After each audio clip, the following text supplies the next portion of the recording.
Hey, everybody, and welcome to the HERstory Collaborative. My name is Jen Buck, and I'm your host. I'm a professional speaker, a coach, an author, and a nonprofit founder.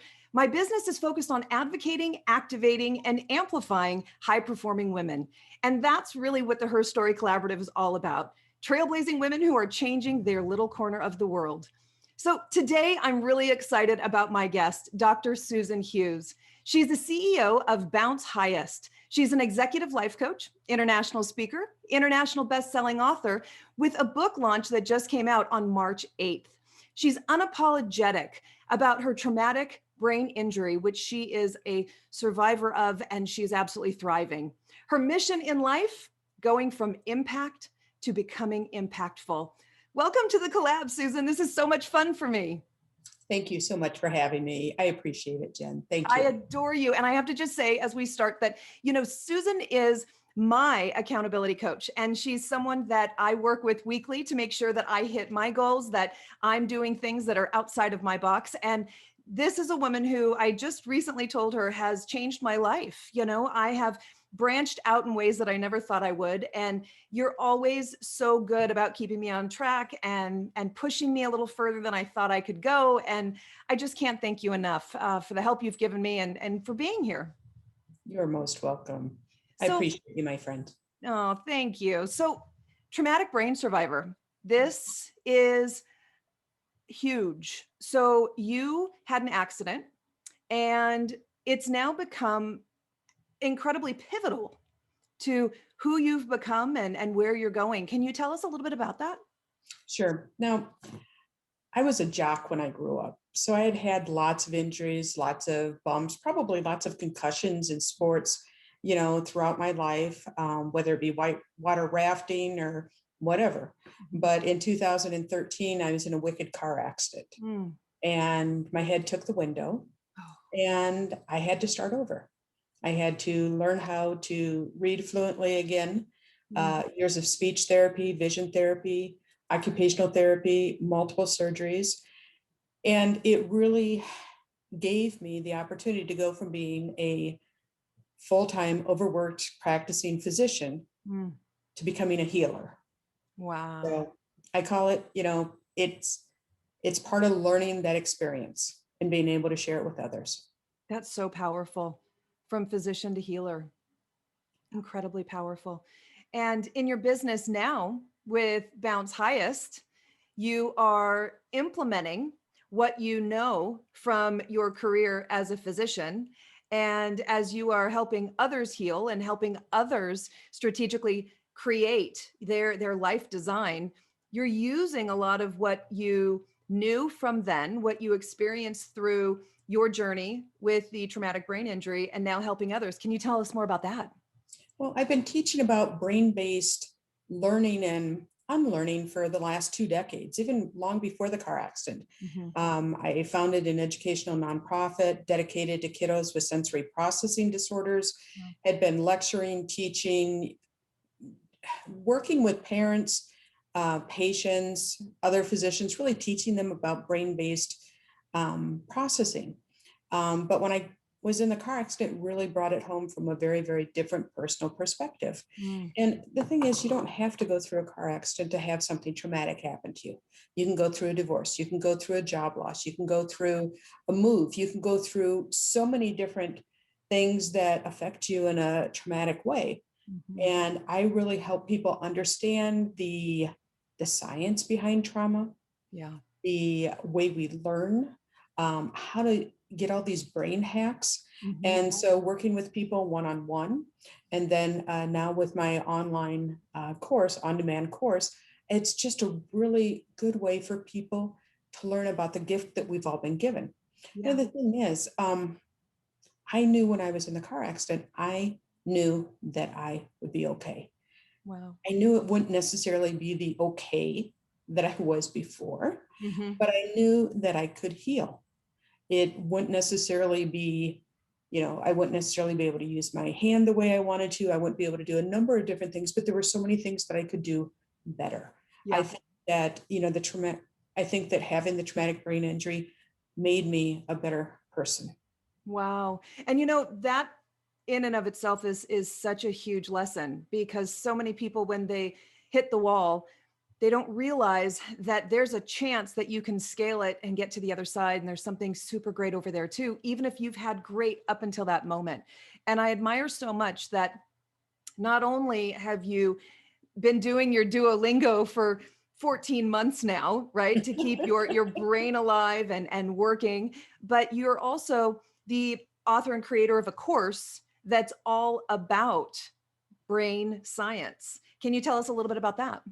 Well, I've got a couple courses. The mini course is really to help people understand how to go from overwhelm to seeing the opportunity. Mm-hmm. And for me personally, one of the big transformations was when I became not just grateful for surviving the car accident, but being grateful for who I am because of the car accident. Wow. And that was a huge shift.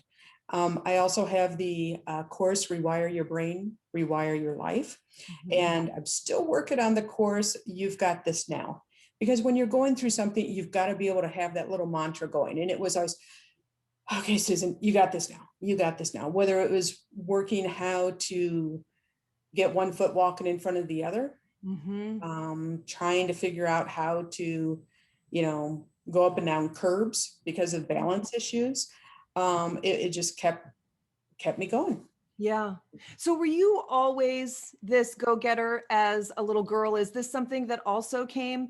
I mean, you had to have been. You were a physician. You are a physician. So who were you when you were young? I wonder if this is sort of part of your DNA, because I know that some people that are, for instance, tuning in might feel like, they were someone before the trauma, and they might have been someone different. They may have become someone different. Who were you when you were young?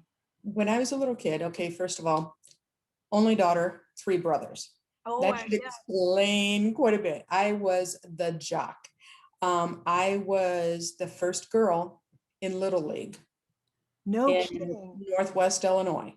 I was the first girl on the all boys Little League all-star team. So those boundaries didn't necessarily exist for me. And fortunately, I was at the age where they had just started opening up. So, I was always the tomboy. I was always out there, out racing, out running, out doing. So I love that. I love that. Did you want to be a physician from an early age? about 5. What? About 5. Stop. Yeah, I know. I'm one of those brats.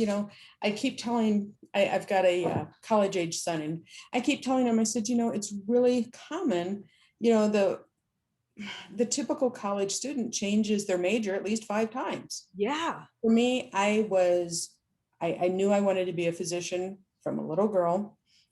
Temporarily, I thought I wanted to be a vet, but I'm allergic to everything with fur. So I knew that wasn't going to work out. Yeah. And, I knew. So I knew I was going to, get through high school. I then moved to Germany as a Rotary exchange student. Cool. And then I came back to University of Illinois, went to University of Illinois, became a Rotary Foundation Scholar to Wales my junior year, and then finished college, went straight to med school, and then straight to residency. The only deviation I had really was I started off as an OB-GYN, realized I hated doing surgery, and switched to family practice where I could continue to deliver babies and do longitudinal care. But otherwise, it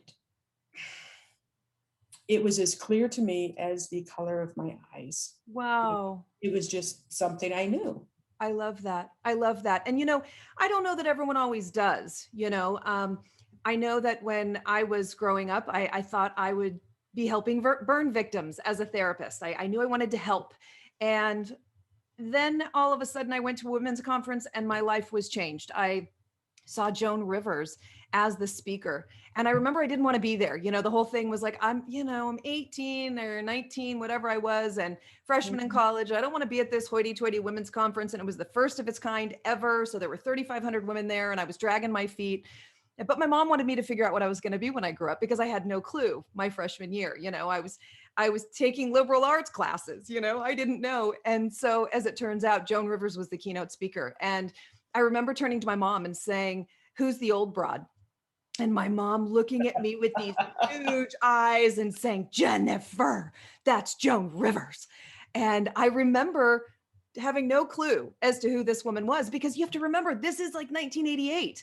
And this is a time when she had been banned from Carson. She had a failed talk show. She was not the person that we all saw as this superstar before she passed away. But I knew that this woman was speaking to me, and I knew that I was being moved, and I knew that I was finding myself leaning forward and welling up with tears and then laughing so hard that I, was like hitting everybody around me. It was so funny. And I remember when she was done, I literally jumped out of my seat for the first standing ovation of my life. And I didn't even know what had overcome me. I was just so blown away by what this woman had done.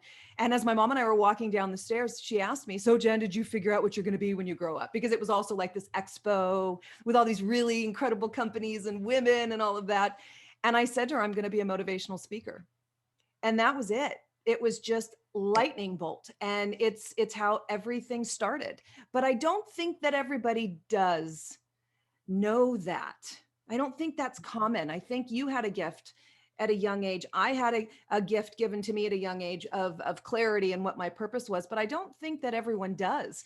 And especially when you start adding, trauma into the mix, or you start bringing in life circumstances, major changes that occur, and people are having to do something different, and I know that when your coaching practice, you help people through that, the pivot, the transformation. Can you tell us a little bit about what you do in your practice?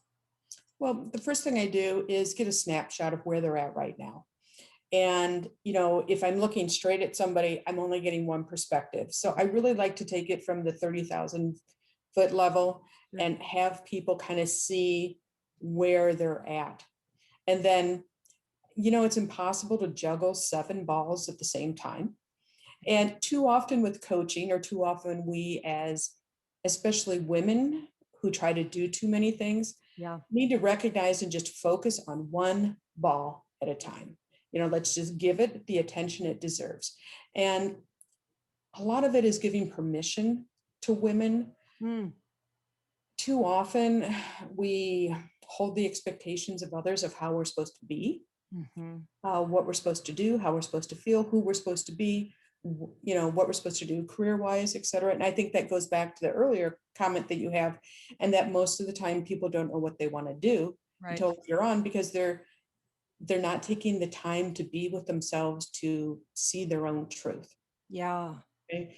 And so a lot of what I do in working with women as a coach is kind of give them that space where they can be quiet with themselves. Mm. And, I always tell them, I said, okay, I'm coaching you, I'm helping you find your truth. And then sometimes if they get stuck, I'll say, okay, can I wear the consultant hat right now? Yeah. And that's where I'll bring in, whether it be a brain-based activity or some other activity for them to kind of, open up the window a little bit to be Sure. able to see.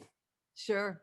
I love that. I have recently been on Clubhouse quite Mhm. frequently, and I try to get on there every day. I try to interact with as many people as I can, and it has become this extraordinary tool for me to not only speak live every day, which is so key to what I do, right? I mean, if there's a platform to talk on, I'm usually going to find it, right? But Mhm. it's been this great platform for me to not only speak, but to also learn so much, and of course, there's the added benefit of all the people that I'm reaching that I wouldn't normally reach, especially in a pandemic. But we were in a room the other day, and we have this weekly room on Thursdays that is about radical authenticity. And permission is something that comes up, that women for some reason don't give themselves permission to be what they feel they're destined to be, to break out of some of the roles that they might have found themselves in for a while. And permission's a big thing. And I call that, in my practice, I call that the feminine dilemma.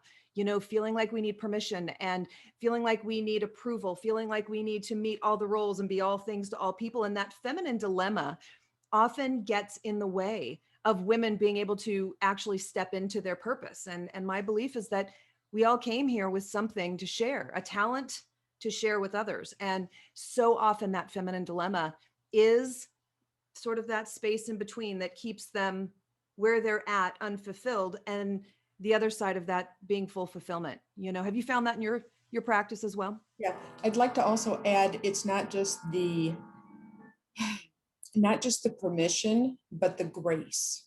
So when I look at the feminine dilemma, I look at it as, yes, giving ourselves permission, but also giving ourselves that grace, because we may not be doing something the way that we think we should be. Yeah. So it's not just the permission, and permissions would be from others, I'd say. Yeah. Grace would be something we give ourselves. I mean, we can give others grace, but to really say, okay, I did the best I could at the time.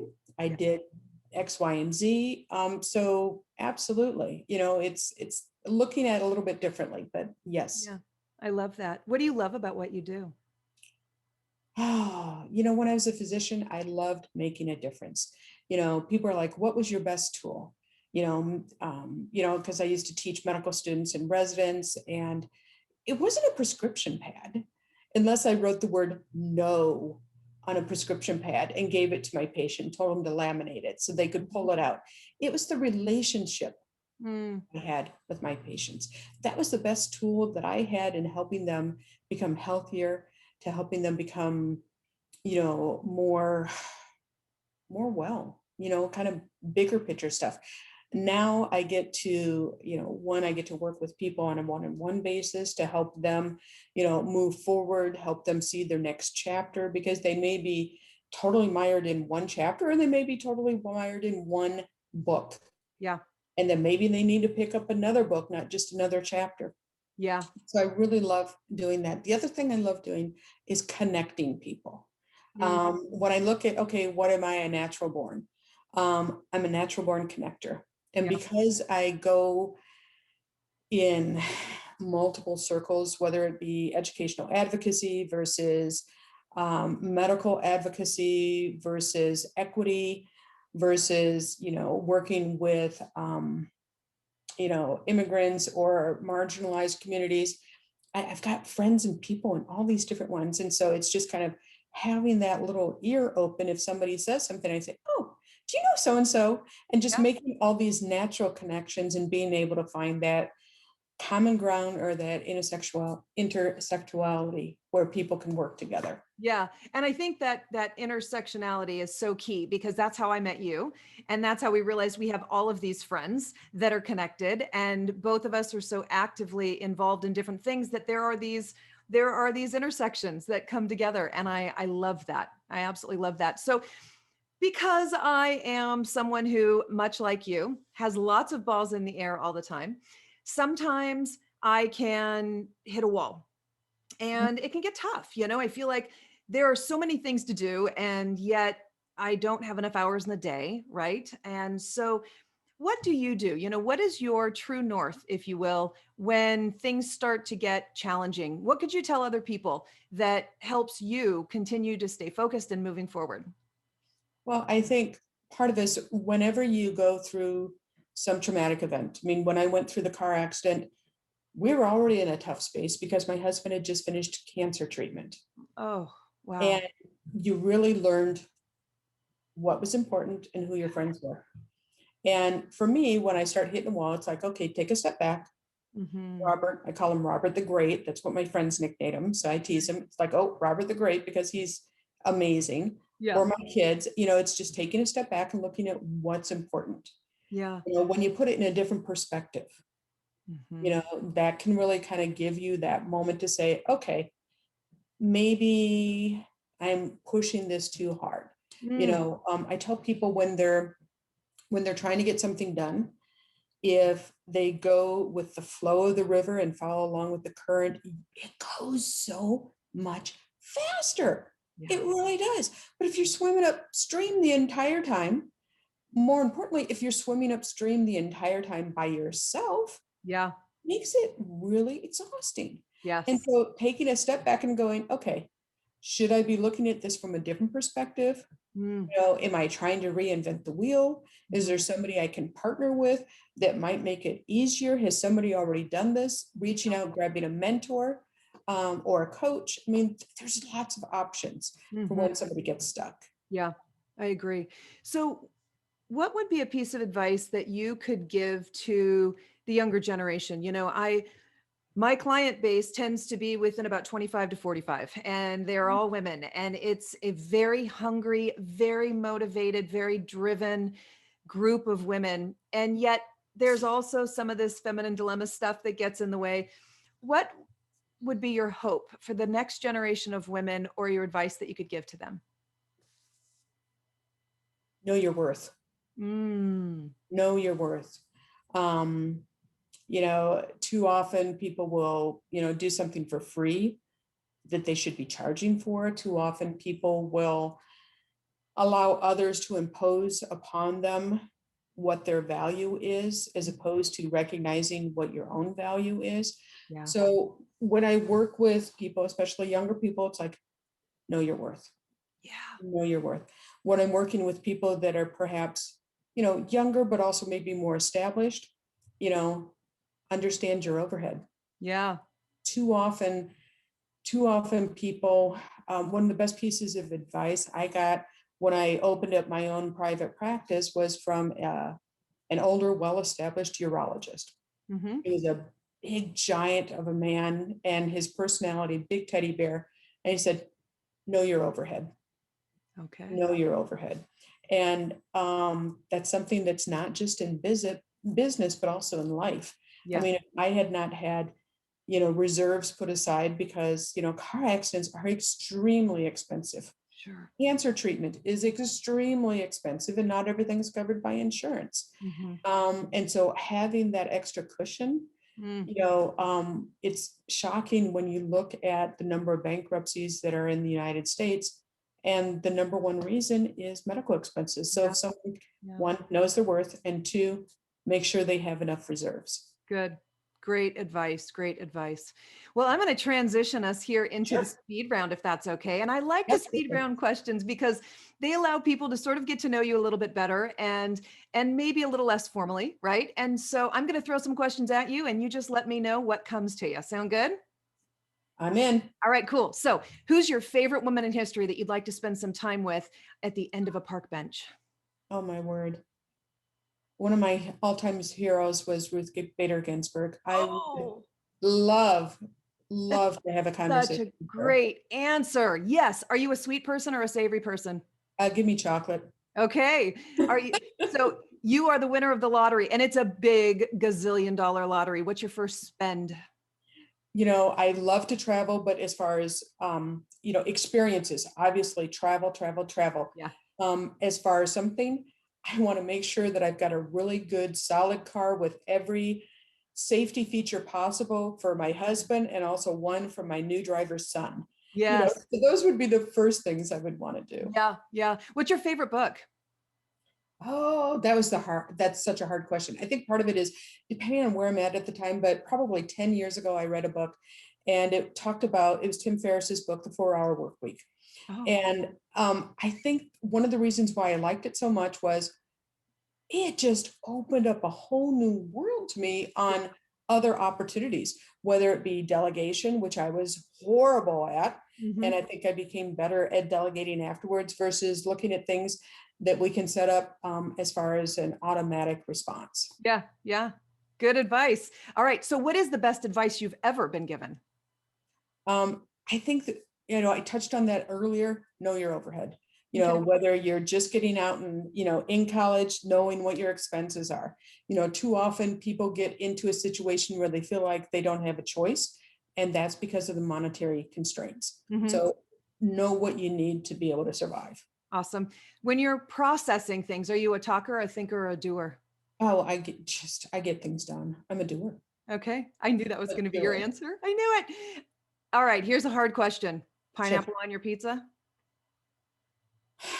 If I have to, not my first choice. Give me a Chicago deep dish. Got But it. Yeah. Yeah. That's right. yeah, I mean, I deal with pineapple, but it's not my first choice. Got it. So what's your theme song going to be when you're walking on stage to speak in front of 25,000 people? This is me. Oh, nice. I Oh, think listening to it in the Greatest Showman, but the best version that I liked was the video of them doing it when they were just, trying to get the green light to even put it out there. And watch her come into her own. And for me, after the car accident, recognizing, hey, this is me. This is where I'm at right now. Yep. Love it. That movie's my favorite. Are you living past 100? Absolutely. Cool. All my financial planning is me being at least 100. Nice. I've got the genes that'll get me there. My grandmother lived to 100. Her aunt lived to 104. Awesome. I love that. All right. Best word to describe you. Tenacious. Positively. I don't give up. I totally, absolutely agree. All right. Finish this sentence. When I'm really old, I hope to see my great-grandchildren at their wedding. Oh, that's such a good answer. I've got a 15-year-old and 19-year-old right now. It's gonna be a while. It is, but it's a great answer.